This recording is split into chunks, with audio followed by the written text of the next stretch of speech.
Welcome to Reinventing the Human by William Shakespeare and myself.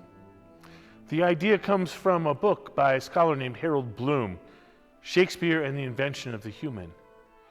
He says that the difference between Middle Ages Europe and Renaissance Europe came about because Shakespeare wrote characters who changed the world. They had arc, they made progress, they had ambition, they were achievement-oriented. It may or may not be true, but there certainly was a huge change between the Middle Ages and the Renaissance. And this show, Reinventing the Human, is about sowing a little hope that we may be in for another change. That we're at a point in cultural development where we're ready for another morph like that. So the way we're going to look at that is through three characters, two monologues each, one early in the play and one later, and we're going to go with this syllogism. If those characters can indeed be proved to change, to have an arc in their life and growth, then we can assume that the culture we're living in can also have change and arc and growth, and maybe in a short period of time be something we don't recognize at all. Henry V is no longer a playboy. He's taken the throne now, his father's throne, and he's surrounded by his father's advisors who are telling him to make a preemptive strike on France, to go to war. Sound familiar?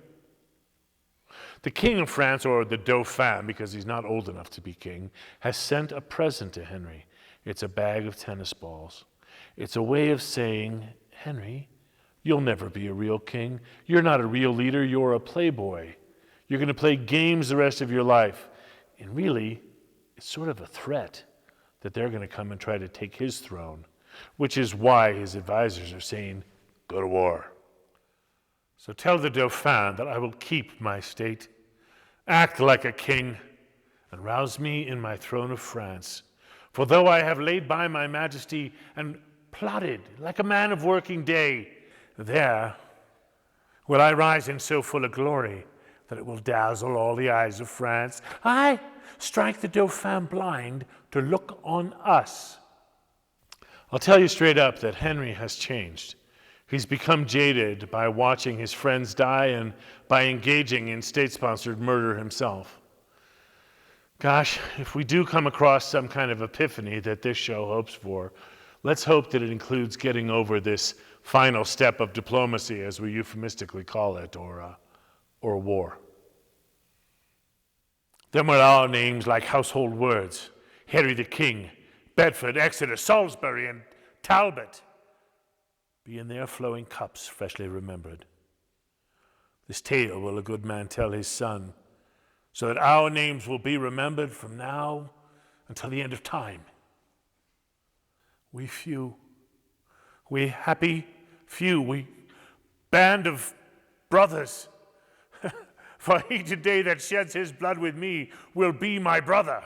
Be he e'er so vile, today will noble his condition. Richard II. Oh, Richard. He has confiscated lands from families that were given those lands because of their service to the royal family.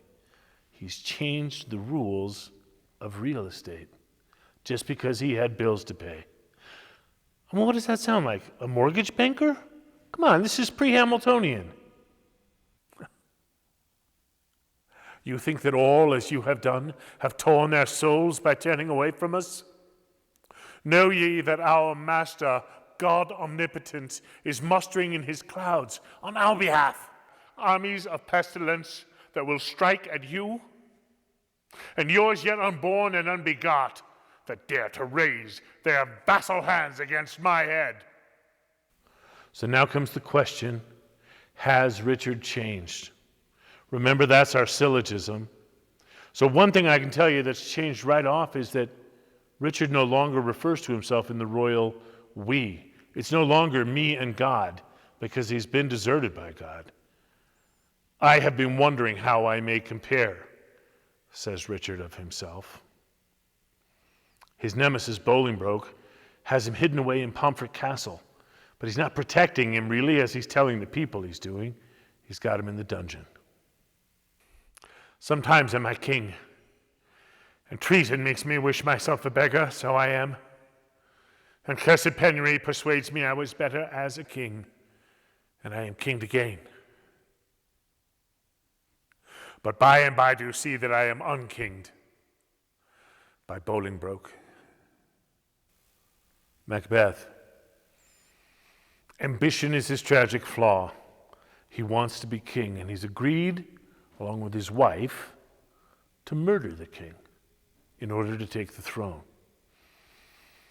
Now the king is upstairs, let's say behind us. I'm in a medieval courtyard.